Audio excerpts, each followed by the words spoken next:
नमस्कार दोस्तों, मैं Parasnath life high study IAS में आपका स्वागत है। आज हम लोग राजा महेंद्र प्रताप सिंह राज्य विश्वविद्यालय अलीगढ़ के बीएड फर्स्ट सेमेस्टर एग्जाम 2023 जो 3 मार्च 2023 को एग्जाम होने जा रहा है, उसके लिए पेपर 105C अर्थात पर्यावरणीय शिक्षा या इन्वायरमेंटल एजुकेशन का फुल प्रैक्टिस सेट 4 हल करेंगे। इसके पहले 3 प्रैक्टिस सेट हल कर चुके हैं हम लोग। डिस्क्रिप्शन में लिंक दिया गया है, आप लोग जाकर देख लीजिएगा। यह पेपर 40 अंक का होगा, 75 प्रश्न दिया रहेगा, 50 प्रश्न हल करना है आप लोगों को, अर्थात एक प्रश्न 0.8 अंक का होगा और समय 1 घंटे 30 मिनट अर्थात 90 मिनट का होगा। इस पेपर में पास होने के लिए आप लोगों को कम से कम 16 अंक प्राप्त करना होगा, अर्थात 20 प्रश्न सही करना होगा। आप लोग ध्यान दीजिएगा, जो लोग आगरा यूनिवर्सिटी का बीएड सेकेंड ईयर BD 205 अर्थात पर्यावरणीय शिक्षा का री एग्जाम देने जा रहे हैं, उनके लिए भी प्रैक्टिस सेट महत्वपूर्ण है। दोस्तों, प्रश्नों पर आएँ, लेकिन उससे पहले प्लीज़ आप लोग वीडियो को ज़्यादा से ज़्यादा शेयर कीजिए, जिससे सभी लोगों को लाभ हो सके। यदि आप लोग चैनल को सब्सक्राइब नहीं किए हैं तो चैनल को सब्सक्राइब कीजिए तथा वीडियो को लाइक और शेयर जरूर कीजिए, इससे मोटिवेशन मिलता है। आइए देखते हैं प्रश्नों को। पेपर 105C अर्थात पर्यावरणीय शिक्षा, इसका फुल प्रैक्टिस सेट 4 हल करेंगे। इसका पहला प्रश्न है, निम्न में से कौन पारंपरिक ऊर्जा का स्रोत नहीं है? महत्वपूर्ण है, अगर नहीं शब्द आ जाए तो। ए कोयला, बी लकड़ी, सी पवन, डी पेट्रोलियम। ध्यान रखना, पारंपरिक ऊर्जा का स्रोत, पारंपरिक में कौन कौन से आते हैं? कोयला, लकड़ी, पेट्रोल, डीजल, ये सारे पारंपरिक में आते हैं। तो पूछ रहा कौन सा पारंपरिक ऊर्जा का स्रोत नहीं है, तो सही जवाब हो जाएगा सी, पवन हो गया। पवन जो है ये गैर पारंपरिक में आते हैं, पारंपरिक में नहीं है। पवन हो गया, ठीक है, सौर ऊर्जा हो गया, जल ऊर्जा हो गया, ये सब गैर पारंपरिक में आते हैं। तो पारंपरिक ऊर्जा का स्रोत नहीं है, सी इसका सही जवाब है। अगला प्रश्न है, ध्यान रखना आप लोग, पारंपरिक ऊर्जा के स्रोत कोयला, पेट्रोल, प्राकृतिक गैस, जलावन, उपले, बिजली। गैर पारंपरिक में सौर ऊर्जा, पवन वायु, ज्वारीय ऊर्जा, बायोगैस, परमाणु ऊर्जा, ये सारे आते हैं। अगला प्रश्न है, सरदार सरोवर किस नदी की परियोजना है? ए गंगा, बी यमुना, सी नर्मदा, डी उपरोक्त में से कोई नहीं। सही जवाब हो जाएगा 2 का सी, नर्मदा। सरदार सरोवर किस नदी की परियोजना है? तो नर्मदा नदी की, सी इसका सही जवाब है। अगला प्रश्न है, निम्न में से कौन एक पेट्रो फसल है? ए चावल, बी गेहूं, सी जेट्रोफा, डी सूरजमुखी। सही जवाब हो जाएगा 3 का सी, जेट्रोफा। जेट्रोफा से बायोडीजल तैयार किया जाता है, इस पॉइंट को भी आप लोग ध्यान रखना। अगला प्रश्न है 4, औपचारिक पर्यावरण शिक्षा में शामिल है? ए जागरूकता, बी संरक्षण, सी टिकाऊ विकास, डी उपरोक्त सभी। सही जवाब हो जाएगा 4 का डी, जागरूकता, संरक्षण, टिकाऊ विकास, तीनों। अगला प्रश्न है, विदेशी घास पात जिसने भारत में समस्या उत्पन्न की? ए गाजर घास, बी खस घास, सी मक्का, डी लेमन घास। सही जवाब हो जाएगा 5 का ए, गाजर घास। अगला प्रश्न है, सुंदरबन है? ए अरुणाचल प्रदेश में, बी पश्चिम बंगाल में, सी असम में, डी कर्नाटक में। सही जवाब हो जाएगा इसका बी, पश्चिम बंगाल में सुंदरबन है। अगला प्रश्न है, फ्लोराइड प्रदूषण मुख्यतः प्रभावित करता है? ए मस्तिष्क को, बी दांत को, सी गुर्दे को, डी हृदय को। सही जवाब हो जाएगा 7 का बी, दांत को। अगला प्रश्न है, ध्यान रखना, फ्लोराइड के कारण फ्लोरोसिस रोग होता है। इस रोग में दांत धब्बेदार या अस्थियां विकृत हो जाती हैं। अगला प्रश्न है, निम्न में से कौन एक ठंडा रेगिस्तान है? सही जवाब हो जाएगा 8 का सी, लद्दाख। यहाँ पर रेगिस्तान, एक तो रेगिस्तान राजस्थान जैसा है जहाँ पर बारिश वगैरह नहीं होती है, दूसरा है ठंडा जहाँ पर बहुत ज़्यादा बर्फ जमी रहती है, उससे भी रेगिस्तान बन जाता है। तो लद्दाख जो है कोल्ड रेगिस्तान है। पीसीएस वगैरह में भी प्रश्न पूछा गया है। जम्मू एवं कश्मीर के पूर्व में बृहद हिमालय में स्थित लद्दाख एक ठंडा रेगिस्तान है। अगला प्रश्न है, बायोगैस एक स्रोत है? ए मीथेन का, बी कार्बन डाइऑक्साइड का, सी सल्फर डाइऑक्साइड का, डी नाइट्रोजन डाइऑक्साइड का। सही जवाब हो जाएगा 9 का ए, मीथेन का। बायोगैस किसका स्रोत है? मीथेन का। अगला प्रश्न है, निम्न में से क्या जैविक खाद है? A urea, B super phosphate, C compost, D इनमें से कोई नहीं। जैविक खाद बोल रहा है, जैविक खाद है, सही जवाब हो जाएगा सी। कंपोस्ट जो है ये जैविक खाद है। इनमें से कौन कृत्रिम इकोसिस्टम का उदाहरण है? सही जवाब हो, कृत्रिम मतलब जो आर्टिफिशियल बनाया गया है, सही जवाब हो जाएगा 11 का सी। वाटर पार्क जो है ये आर्टिफिशियल इकोसिस्टम है, बाकी नदी, वन, घास ये सब नेचुरल है। सी इसका सही जवाब हो जाएगा। अगला प्रश्न है, थार मरुस्थल पारिस्थितिकी तंत्र का घटक है। सही जवाब हो जाएगा 12 का ए ऊंट। अगला प्रश्न है, मरुस्थलीय मिट्टी में प्रायः किसका अभाव होता है? सही जवाब हो जाएगा 13 का ए ह्यूमस का। अगला प्रश्न है, वायु प्रदूषण का उदाहरण है। वायु प्रदूषण का उदाहरण है, सही जवाब हो जाएगा 14 का सी अम्लीय वर्षा। अम्ल वर्षा होगा तो ये क्या होगा? वायु प्रदूषण का उदाहरण है। अम्ल वर्षा जब होती है जहाँ पर ज़्यादा इंडस्ट्री वगैरह है वहाँ पर ज़्यादा अम्ल वर्षा होता है। ठीक है, तो अम्ल वर्षा किसका उदाहरण है? वायु प्रदूषण का।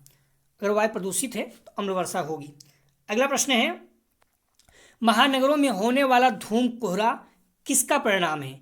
सही जवाब हो जाएगा 15 का ए वायु प्रदूषण का। अगला प्रश्न है, अदृश्य प्रदूषण मतलब जो दिखाई न देता हो, सही जवाब हो जाएगा 16 का डी ओजोन क्षरण जो है ये अदृश्य प्रदूषण है। अगला प्रश्न है, नगरों में जल प्रदूषण का मुख्य स्रोत है। सही जवाब हो जाएगा 17 का डी औद्योगिक अपशिष्ट बहने वाले। जैसे कानपुर में क्या है, चमड़ा उद्योग है, वहाँ पर बहुत ज़्यादा वेस्ट जो है जैसे खून वगैरह जो भी चीज़ें हैं गंगा जी में बहा दिया जाता है, तो वहाँ पर क्या होता है, जल जो है प्रदूषित हो जाता है। तो जल प्रदूषण ये प्रमुख कारण जो है औद्योगिक अपशिष्ट है। अगला प्रश्न है, लगातार गहन कृषि से होता है। सही जवाब हो जाएगा 18 का बी मृदा की उर्वरता की घटना कम हो जाती है उर्वरता। अगला प्रश्न है, महानगरीय कूड़ा करकट पर आधारित जैविक खाद्य संयंत्र स्थापित है। सही जवाब हो जाएगा 19 का ध्यान रखना, सही जवाब हो जाएगा सी अहमदाबाद में। अगला प्रश्न है, जल में फ्लोराइड की मात्रा अधिक हो जाने पर कौन सा रोग हो जाता है? सही जवाब हो जाएगा 20 का बी फ्लोरोसिस। अगला प्रश्न है, ध्यान रखना, यदि फ्लोराइड की घुलनशीलता पेय में 10 से 40 मिलीग्राम प्रति लीटर हो जाए तो मनुष्य अस्त फ्लोरोसिस से ग्रस्त हो जाता है। अगला प्रश्न है, ठोस अपशिष्ट के कारण है। सही जवाब हो जाएगा 21 का डी सभी वायु, जल, भूमि तीनों। ठोस अपशिष्ट के कारण वायु प्रदूषण भी होता है, जल प्रदूषण और भूमि प्रदूषण भी होता है। सभी जवाब इसका सही है। अगला प्रश्न है 22, पर्यावरण प्रबंधन के मार्ग में बाधक है। सही जवाब हो जाएगा 22 का डी उपरोक्त सभी औद्योगिकीकरण, नगरीकरण, जनसंख्या वृद्धि तीनों। अगला प्रश्न है, भारत की राष्ट्रीय नदी है। सही जवाब हो जाएगा 23 का बी गंगा। अगला प्रश्न है, गंगा एक्शन प्लान में सम्मिलित नहीं है। महत्वपूर्ण है, ए उत्तर प्रदेश, बी बिहार, सी झारखंड, डी पश्चिम बंगाल। सही जवाब हो जाएगा 24 का सी झारखंड जो है गंगा एक्शन प्लान में सम्मिलित नहीं है। अगला प्रश्न है, सरदार सरोवर बांध किस नदी पर बना है? सही जवाब हो जाएगा 25 का बी नर्मदा नदी पर। अगला प्रश्न है, पर्यावरण प्रदूषण का सबसे बड़ा कारण है। सही जवाब हो जाएगा 26 का ए जनसंख्या वृद्धि। अगला प्रश्न है, ग्लोबल वार्मिंग का मुख्य कारण है। सही जवाब हो जाएगा 27 का ए तापमान में वृद्धि। अगला प्रश्न है, ग्लोबल वार्मिंग के लिए सर्वाधिक उत्तरदायी गैस है। सही जवाब हो जाएगा 28 का ए कार्बन डाइऑक्साइड। अगला प्रश्न है, धान के खेतों से बड़ी मात्रा में निकलती है। सही जवाब हो जाएगा 29 का बी मेथेन। अगला प्रश्न है, सारिस्का पार्क स्थित है। महत्वपूर्ण है, सही जवाब हो जाएगा इसका बी राजस्थान। अगला प्रश्न है, भारत में सर्वाधिक साक्षरता वाला राज्य है। सही जवाब हो जाएगा 31 का ए केरल। अगला प्रश्न है, विश्व में ऊर्जा का सबसे बड़ा स्रोत है। सही जवाब हो जाएगा 32 का सी सूर्य। प्लीज़ आप लोग वीडियो को ज़्यादा से ज़्यादा शेयर कीजिए अपने कॉलेज के ग्रुप दोस्त यार जो भी हैं, जिससे चैनल अपना ग्रोथ करे। हम लोग second semester, third semester, fourth semester के साथ भी जुड़े रहेंगे और जहाँ भी आप एग्जाम देने जा रहे हैं वहाँ भी बच्चों को इसके बारे में बताएं, क्योंकि बच्चों को मैक्सिमम लाभ हो, इससे अपना भी बेनिफिट होगा और आप लोगों को भी रहेगा। हम्बली रिक्वेस्ट है, तो प्लीज़ वीडियो को ज़्यादा से ज़्यादा आप लोग शेयर करें और लाइक जरूर करें। ध्यान रखना, लाइक करने पर मोटिवेशन होता है, मोटिवेशन मिलता है, अच्छा लगता है और आपको नुकसान कुछ नहीं होता है। तो इसलिए आप लोग वीडियो को लाइक जरूर करें, थोड़ा भी लगता है अगर फायदा है। तो विश्व में ऊर्जा का सबसे बड़ा स्रोत है, सही जवाब हो जाएगा इसका सी सूर्य। ठीक है, अगला प्रश्न है चिपको आंदोलन संबंधित है, सही जवाब हो जाएगा इसका ए वन संरक्षण से। 100 प्रश्न रहेगा। एक पर्यावरणीय समस्या है, सही जवाब हो जाएगा 34 का ए जनसंख्या विस्फोट। अगला प्रश्न है खरगोश है, सही जवाब हो जाएगा 35 का ए प्राथमिक उपभोक्ता। जो पेड़ पौधे खाते हैं उन्हें प्राथमिक उपभोक्ता कहते हैं। में बकरी हो गया, खरगोश हो गया, प्राथमिक उपभोक्ता है। अगला प्रश्न है भारत में पर्यावरण संरक्षण अधिनियम कब लागू हुआ, सही जवाब हो जाएगा 36 का महत्वपूर्ण है 1986 बी। अगला प्रश्न है पर्यावरण कानूनों को लागू करने में बाधा है, सही जवाब हो जाएगा 37 का डी सभी कमजोर आर्थिक स्थिति, धार्मिक सामाजिक रीति रिवाज, जनसंख्या की अज्ञानता। अगला प्रश्न है पर्यावरण का जैविक कारक कौन सा है, सही जवाब हो जाएगा 38 का बी वनस्पति। अगला प्रश्न है ध्यान रखना पारितंत्र के घटक कौन कौन से हैं, जैविक अजैविक। जैविक में कौन सा है, 3 है, भौतिक अकार्बनिक कार्बनिक। भौतिक में क्या है, भौतिक कारक में तापमान आर्द्रता प्रकाश वायुमंडलीय दाब। अकार्बनिक में जल ऑक्सीजन कार्बन डाइऑक्साइड नाइट्रोजन। और कार्बनिक पदार्थ में प्रोटीन कार्बोहाइड्रेट लिपिड। और दूसरा है जैविक, क्योंकि जैविक अजैविक 2 प्रकार का था। तो जैविक में क्या है, 3 प्रकार के हैं, उत्पादक उपभोक्ता अपघटक। और उत्पादक में हरे पौधे, उपभोक्ता में जंतु, अपघटक में सूक्ष्म जीव, ये 3 है। अगला प्रश्न है संपूर्ण पृथ्वी के कुल कितने प्रतिशत भाग पर जल है, सही जवाब हो जाएगा इसका सी 71। अगला प्रश्न है हरित क्रांति से किस क्षेत्र में आत्मनिर्भरता प्राप्त हुई, सही जवाब हो जाएगा 40 का ए खाद्यान्न फसल। ध्यान रखना दुग्ध क्रांति या ऑपरेशन फ्लड भारत की योजना है, इसे श्वेत क्रांति भी कहा जाता है। 13 जनवरी 1970 को इसकी शुरुआत हुई। कुरियन को भारत में श्वेत क्रांति का जनक कहा जाता है। श्वेत क्रांति किससे संबंधित है, तो दूध से। ये पॉइंट महत्वपूर्ण है, आप लोग याद रखना। अगला प्रश्न है सबसे अस्थायी पारिस्थितिकी तंत्र है, तो सही जवाब हो जाएगा इसका सी सागर। अगला प्रश्न है सर्वप्रथम पारितंत्र शब्द का प्रयोग किसने किया, सही जवाब हो जाएगा ए जी टांसले।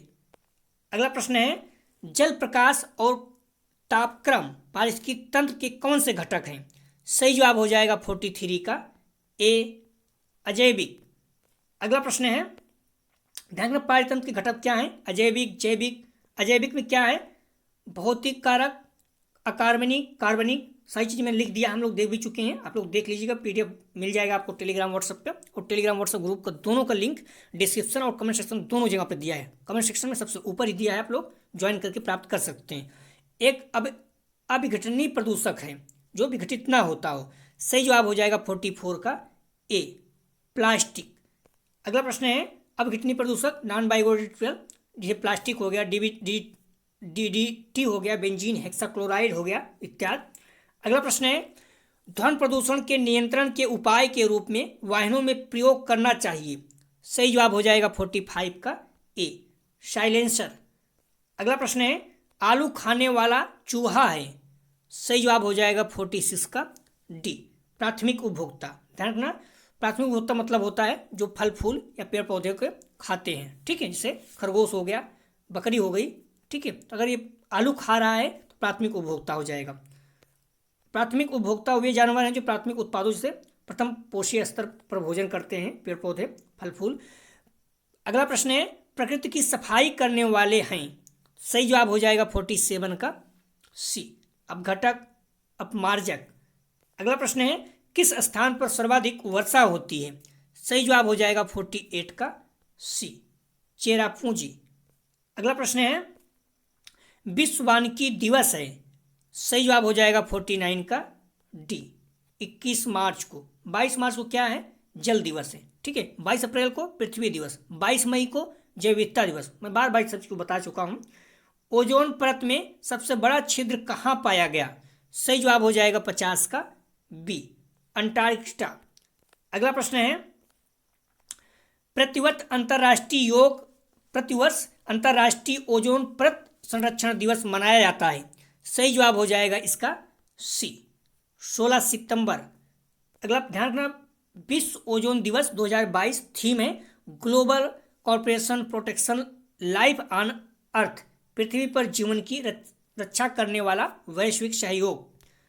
अगला प्रश्न है सन जून 1972 में विश्व पर्यावरण सम्मेलन का आयोजन कहाँ हुआ था? सही जवाब हो जाएगा 52 का सी, स्टॉकहोम में। अगला प्रश्न है स्टॉकहोम स्वीडन देश की राजधानी है। अगला प्रश्न है निम्नलिखित में कौन संसाधन अनवीकरणीय संसाधन है? सही जवाब हो जाएगा 53 का ए, पेट्रोल। ध्यान रखना, निम्न में से कौन सा संसाधन अनवीकरणीय संसाधन है? तो पेट्रोल, ठीक है। पेट्रोल, डीजल, ये सारे जो होते हैं ये अनवीकरणीय होते हैं, ठीक है। जल हो गया, ये क्या है? नवीकरणीय है।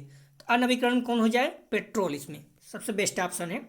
अनवीकरणीय वही संसाधन है जो बार बार प्रयोग नहीं किया सकते, जैसे कच्चा तेल, कोयला, प्राकृतिक गैस, ये सारे। अतः ये ऊर्जा अनवीकरणीय के स्रोत हैं। नवीकरणीय संसाधन कौन होते हैं? वो जो बार बार प्रयोग किए जा सकते हैं, जैसे सौर ऊर्जा, पवन ऊर्जा, वन आदि। अगला प्रश्न है प्राकृतिक संसाधन का उदाहरण नहीं है, महत्वपूर्ण प्रश्न है। सही जवाब हो जाएगा 54 का डी, मानव जो है प्राकृतिक संसाधन का उदाहरण नहीं है। वायु, जल, जंतु ये प्राकृतिक संसाधन है। अगला प्रश्न है वनों की अत्यधिक महत्व के कारण इन्हें कहा जाता है? तो सही जवाब हो जाएगा 55 का ए, ग्रीन गोल्ड। महत्वपूर्ण प्रश्न है। अगला प्रश्न है जल संकट का प्रमुख कारण है? सही जवाब हो जाएगा 56 का ए, तापमान में वृद्धि। अगला प्रश्न है जल के अतिदोहन के लिए उत्तरदायी नहीं है, महत्वपूर्ण है। सही जवाब हो जाएगा 57 का डी, वनारोपण। वनारोपण तो अच्छी बात है, ये जल के अतिदोहन के लिए नहीं है। जनसंख्या वृद्धि, औद्योगिकरण, नगरीकरण, ये सारे अतिदोहन, जल के अतिदोहन के उत्तरदायी हैं, लेकिन वनारोपण नहीं है। डी इसका सही जवाब है। अगला प्रश्न है पर्यावरण शिक्षा का प्रमुख उद्देश्य होना चाहिए? सही जवाब हो जाएगा 58 का सी, पर्यावरणीय संचेतना। अगला प्रश्न है छायावास वाले पौधे कहलाते हैं? सही जवाब हो जाएगा 59 का सी, सियोफाइट। अगला प्रश्न है ध्यान रखना, छाया में खिलने वाले पौधे कैसियोफाइट या साइकोफाइट कहा जाता है। इन पौधों को विकसित होने के लिए बहुत अधिक धूप और प्रकाश की जरूरत नहीं होती। पर्यावरण रखता है, तो सही जवाब हो जाएगा 60 का सी, ए बी दोनों, जैविकी और अजैविकी कारक दोनों। अगला प्रश्न है पर्यावरण शिक्षा की पाठचर्या है? सही जवाब हो जाएगा 61 का डी, अद्वितीय अनुशासनात्मक, द्वितीय अनुशासनात्मक, बहु अनुशासनात्मक। तो सही जवाब हो जाएगा इसका तीनों, डी इसका सही जवाब है। अगला प्रश्न है किसी जीवधारी के जीवन हेतु प्राकृतिक स्थान होता है? तो सही जवाब हो जाएगा 62 का सी, वास। ठीक है, वास इसका सही जवाब है। अगला प्रश्न है शुद्ध जल का पीएच होता है, अर्थात पीएच मान? सही जवाब हो जाएगा 63 का बी, 7।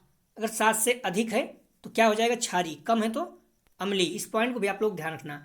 हरित गृह गैस नहीं है, नहीं है, महत्वपूर्ण प्रश्न है। 64 का सही जवाब हो जाएगा डी, नाइट्रोजन। नाइट्रोजन हरित गृह गैस नहीं है, बाकी सारे हरित गृह गैस हैं। अगला प्रश्न है जल का प्राथमिक स्रोत है? सही जवाब हो जाएगा 65 का सी, वर्षा का जल जो है प्राथमिक स्रोत है। अगला प्रश्न है जल प्रदूषण की पहचान की जा सकती है? सही जवाब हो जाएगा 66 का सी, ए बी दोनों, पीएच स्तर और बीओडी दोनों द्वारा। अगला प्रश्न है संपोषी विकास शब्द का अस्तित्व किस वर्ष आया? तो ध्यान रखना इसमें से कोई भी नहीं है, क्योंकि संपोषी विकास वर्ष शब्द का अस्तित्व था ये जो है 1987 में आया था। ठीक है, तो 1987 संपोषी विकास शब्द का अस्तित्व किस वर्ष आया था? तो 1987। ठीक है, संपोषी विकास शब्द का अस्तित्व 1900 संपोषी विकास शब्द 1987 में अस्तित्व में आया था। ठीक है, इसमें से कोई नहीं है। और आप लोग ध्यान रखना, इस तरह से प्रश्न जो भी गलत है मॉडल पेपर में, उस प्रश्न को यूनिवर्सिटी बहुत ज़्यादा पूछ रही है, तो क्या करेगी? सही कर देगी। ठीक है, इसमें से जो भी है 1987 रहेगा, आप विकल्प वही टिक कीजिएगा, क्योंकि सही करके अक्सर मैं देख रहा हूँ दे रहा है। संपोषी विकास शब्द अस्तित्व में 1987 में आया था। अगला प्रश्न है, शब्द भूस्खलन को बदला जा सकता है। सही जवाब हो जाएगा 68 का डी, पूर्वावस्था प्राप्ति से। अगला प्रश्न है, पेट्रोपौधों का कुल परिवार है। सही जवाब हो जाएगा 69 का डी, यूफारेविएसबी, ए स्क्लेरोपेडेसी, सी एपोसाइनेसा। तीनों जो हैं पेट्रोपौधों का कुल का परिवार के हैं। अगला प्रश्न है, बायोगैस संयंत्र उपयोग करता है। सही जवाब हो जाएगा 70 का सी, ए बी दोनों, गाय का गोबर, रसोई के कचरे, दोनों का। अगला प्रश्न है, अजैविकीय घटक हो सकते हैं। सही जवाब हो जाएगा 71 का ए, ह्यूमस। अगला प्रश्न है, अब घटक को कहा जाता है। सही जवाब हो जाएगा 72 का सी, मृतपोषी। अगला प्रश्न है, अब घटक वे जीव जो मृत कार्बनिक पदार्थ में अपना पोषण प्राप्त करते हैं, उन्हें अब घटक कहा जाता है। उदाहरण, जीवाणु एवं कवक। अगला प्रश्न है, ताजमहल के पीले होने का मुख्य कारण है। सही जवाब हो जाएगा 73 का डी, सभी, वायु प्रदूषण, संगमरमर का ऑक्सीकरण, एसिड वर्षा, तीनों है। ध्यान रखना, सही जवाब हो जाएगा डी। अम्ल वर्षा की खोज कब हुई थी? 1963 में। अगला प्रश्न है, निम्नलिखित में से कौन सी बीमारी जल प्रदूषण से नहीं होती? महत्वपूर्ण है। सही जवाब हो जाएगा 74 का डी, अस्थमा। अगला प्रश्न है, खाद्य श्रृंखला का सही क्रम है। सही जवाब हो जाएगा 75 का बी, घास, कीट, मेढक, सांप, चील। अगला प्रश्न है, खाद्य श्रृंखला में उत्पादक का कार्य है। सही जवाब हो जाएगा 76 का सी, स्वयं के लिए भोजन का निर्माण करना। अगला प्रश्न है, खाद्य श्रृंखला में उपभोक्ता अपना भोजन बनाते हैं। सही जवाब हो जाएगा 77 का डी, कभी नहीं। जो उपभोक्ता होते हैं अपना भोजन कभी नहीं बनाते हैं। अगला प्रश्न है, वायुमंडल में कार्बन डाइऑक्साइड में वृद्धि का कारण है। सही जवाब हो जाएगा सी, ए और बी दोनों, वन की कटाई, वाहनों की बढ़ती संख्या। अगला प्रश्न है, उत्तर प्रदेश में रामसर स्थलों की संख्या है। महत्वपूर्ण है। सही जवाब हो जाएगा बी, 10, क्योंकि करंट से जुड़ा हुआ है इसलिए पूछा गया है। हॉट स्पॉट का प्रत्यय दिया। सही जवाब हो जाएगा 80 का बी, नॉर्मल मेयर। महत्वपूर्ण है, इस तरह प्रश्न पूछे जाते हैं। अगला प्रश्न है, पृथ्वी सम्मेलन किस वर्ष में आयोजित हुआ? सही जवाब हो जाएगा 81 का ए, 1992 में। अगला प्रश्न है, विश्व पृथ्वी दिवस 2022 का विषय था अर्थात थीम था। सही जवाब हो जाएगा 82 का। ध्यान रखना, ए, पृथ्वी के लिए निवेश करें, केवल एक पृथ्वी, ये पर्यावरण का है। और मॉडल पेपर में देखोगे तो सी माना है, जो कि गलत है। विश्व पृथ्वी दिवस 2022 का विषय था, तो पृथ्वी के लिए निवेश करें, ये सही जवाब है। ठीक है, मैंने लिख दिया, आप लोग देख लेना। पर्यावरण दिवस की थीम थी सिर्फ एक पृथ्वी, ओनली वन अर्थ। विश्व पर्यावरण दिवस 2021 की थीम थी परिस्थिति तंत्र की बहाली। पृथ्वी दिवस 2022 की थीम है हमारे ग्रह में निवेश करें। पृथ्वी दिवस 2021 की थीम थी हमारी पृथ्वी को पुनर्स्थापित करें। और 2020 की थीम थी क्लाइमेट एक्शन। ठीक है, तो 20 जो 21 और 22 है दोनों याद हो, क्योंकि अभी देखिए योगा में 2021 का भी पूछा गया है। संविधान की कौन सी धारा पर्यावरण संरक्षण से संबंधित नहीं है? नहीं है, महत्वपूर्ण है। सही जवाब हो जाएगा 83 का सी, 51A। 51A किससे संबंधित है? ये डीपीएसपी से, नीति निर्देशक तत्व से।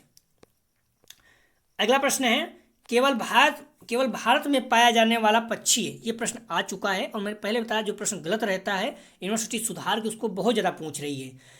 तो केवल भारत में पाया जाने वाला पक्षी है। तो ध्यान रखना, जितनी भी चीज़ें यहाँ पर हैं कई राज्यों में पाई जाती, मतलब कई देशों में पाई जाती है, सिर्फ भारत में ही नहीं। जैसे चील है भारत में पाया जाता है, साथ साथ अन्य देशों में भी पाया जाता है। मोर है भारत में पाया जाता है, नेपाल में पाया जाता है, श्रीलंका में पाया जाता है। तो इसलिए इसमें से कोई भी सही नहीं है। ठीक है, केवल भारत में पाया जाने वाला पक्षी इसमें से कोई नहीं है। तो वो क्या करेगा, यूनिवर्सिटी इसमें से 3 देगा, कोई एक नया दे देगा जो भारत में ही सिर्फ पाया जाएगा, तो पूछ लेगा। तो इस तरह आप लोग ध्यान रखना, चील, चमगादड़, हुदहुद, मोर सभी जो हैं इसमें से कोई नहीं सही है, क्योंकि भारत के साथ साथ अन्य देशों में भी पाए जाते हैं। इस पॉइंट को आप लोग ध्यान में इसलिए रखा कि प्रश्न घुमा के पूछ सकता है। चील मुख्य रूप से भारतीय पक्षी है, लेकिन भारत के साथ साथ चीन, थाईलैंड, ऑस्ट्रेलिया में पाया जाता है। मोर भारत के साथ साथ नेपाल, श्रीलंका, जावा में पाया जाता है। अगला प्रश्न है, इस तरह से दिए गए विकल्प में भारत के अलावा अन्य कई देशों में भी पाए जाते हैं, तो कोई सही नहीं है। अगला प्रश्न है 85, भारतीय मौसम विभाग का हेडक्वार्टर है अर्थात मुख्यालय है। सही जवाब हो जाएगा 85 का ए, नई दिल्ली में।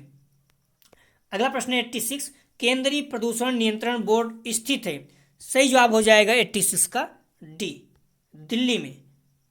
अगला प्रश्न है, पीएच का पूरा नाम अर्थात फुल फॉर्म है। सही जवाब हो जाएगा 87 का बी, हाइड्रोजन की क्षमता। अगला प्रश्न है, ओजोन परत वायुमंडल के किस भाग में अवस्थित है। सही जवाब हो जाएगा 88 का सी, समताप मंडल। अगला प्रश्न है, ग्रीन हाउस प्रभाव में CO2 की मात्रा होती है। सही जवाब हो जाएगा 89 का बी, 60%। अगला प्रश्न है, विश्व गौरैया दिवस मनाया जाता है। सही जवाब हो जाएगा 90 का बी, 20 मार्च। अगला प्रश्न है, 3F का अर्थ है। सही जवाब हो जाएगा 91 का ए, मित्र, परिवार, भोजन। ए इसका सही जवाब है। अगला प्रश्न 92, प्रदूषण को कम करने का यह उपाय नहीं है, महत्वपूर्ण है। सही जवाब हो जाएगा 92 का सी, कल कारखाने ये प्रदूषण को कम नहीं करते। नवीकरण वगैरह करती है, वनीकरण भी करते हैं, वन का लगाना, लेकिन कल कारखाने ये बल्कि बढ़ाते हैं। तो सी इसका सही जवाब हो जाएगा। हेली राष्ट्रीय उद्यान का दूसरा नाम है। सही जवाब हो जाएगा 93 का ए, जिम कॉर्बेट राष्ट्रीय उद्यान। जिम कॉर्बेट राष्ट्रीय उद्यान को हेली राष्ट्रीय उद्यान कहते हैं। अगला प्रश्न है, जल प्रदूषण का मापक नहीं है। नहीं है, सही जवाब हो जाएगा 94 का सी, कठोरता जो है जल प्रदूषण का मापक नहीं है। अगला प्रश्न है, किस ऐप का उद्देश्य पेड़ लगाने और अन्य हरित अभियान में सर्वाधिक जुड़ाव को प्रोत्साहित करना है। सही जवाब हो जाएगा 95 का ए, यम हरियाली। अगला प्रश्न है, राष्ट्रीय वायु गुणवत्ता सूचकांक पर प्रति घंटा अपडेट प्रदाता ऐप है। सही जवाब हो जाएगा 96 का ए, समीर। ध्यान रखना, ए इसका सही जवाब है। अगला प्रश्न है, सरहुल किस आदिवासी बाहुल राज्य का एक महत्वपूर्ण त्योहार है। सही जवाब हो जाएगा ए, झारखंड। अगला प्रश्न है, यह फिल्म पक्षियों पर विकिरण के हानिकारक प्रभाव को दर्शाती है। तो सही जवाब हो जाएगा 98 का सी, 2.0। अगला प्रश्न है, कौन सा ऐप पर्यावरण मित्र है। सही जवाब हो जाएगा डी, सभी। Robot, good guide, Karma car pooling, तीनों। 99 का सही जवाब हो जाएगा डी। अगला प्रश्न है, वो लास्ट, किस फसल का संबंध पर्यावरणीय मुद्दों से नहीं है, महत्वपूर्ण है, नहीं शब्द आ जाए तो। ए, किस फिल्म का संबंध पर्यावरणीय मुद्दों से नहीं है। ए, अवतार, बी, डार्क वाटर, सी, दी डा आफ्टर टुमारो, डी, गंगा जल। सही जवाब हो जाएगा इसका डी, गंगा जल। गंगा जल क्या है, ये बहुत ज़्यादा क्रिमिनल बिहार बनी हुई है, तो इसमें बहुत ज़्यादा क्राइम वगैरह है, ये संबंधित नहीं है, बाकी तीनों हैं। तो दोस्तों ये था BD 105 का फुल प्रैक्टिस सेट 4। हम लोग जो अगला प्रैक्टिस सेट हल करेंगे, full practice set 5 BD 105C का, पर्यावरणीय शिक्षा का ही। आप लोग बुक और मॉडल पेपर जितना पढ़ सकें बार बार दोहराइए उसको, और कोशिश कीजिए जो प्रश्न आए हुए हैं उसे विशेष रूप से ध्यान दीजिए। डिस्क्रिप्शन और कमेंट सेक्शन दोनों जगह पर व्हाट्सएप और टेलीग्राम ग्रुप का लिंक दिया गया है, आप लोग ज्वाइन कर लीजिए, PDF प्राप्त कर लीजिए। PDF जरूर देखिए एक बार, क्योंकि महत्वपूर्ण प्रश्नों को रखा गया है। साथ ही साथ आपको वीडियो मिलता रहेगा। हम लोग 2nd semester, 4th semester, 3rd semester भी पढ़ेंगे, तो इसलिए प्लीज़ आप लोग जुड़े रहिए। और उसके लिए चैनल अच्छा चलता रहे, सब कुछ हम लोग जुड़े रहें, वीडियो बनाते रहें। तो प्लीज़ आप लोग इतना हेल्प कीजिए कि वीडियो को ज़्यादा से ज़्यादा शेयर कीजिए। अपने कॉलेज के ग्रुप, दोस्त यार जो भी हैं, जहाँ भी एग्जाम देने जाते हैं वहाँ भी बच्चों को अपने चैनल के बारे में बताइए, जिससे चैनल ग्रोथ करे। वीडियो देखने के लिए धन्यवाद दोस्तों।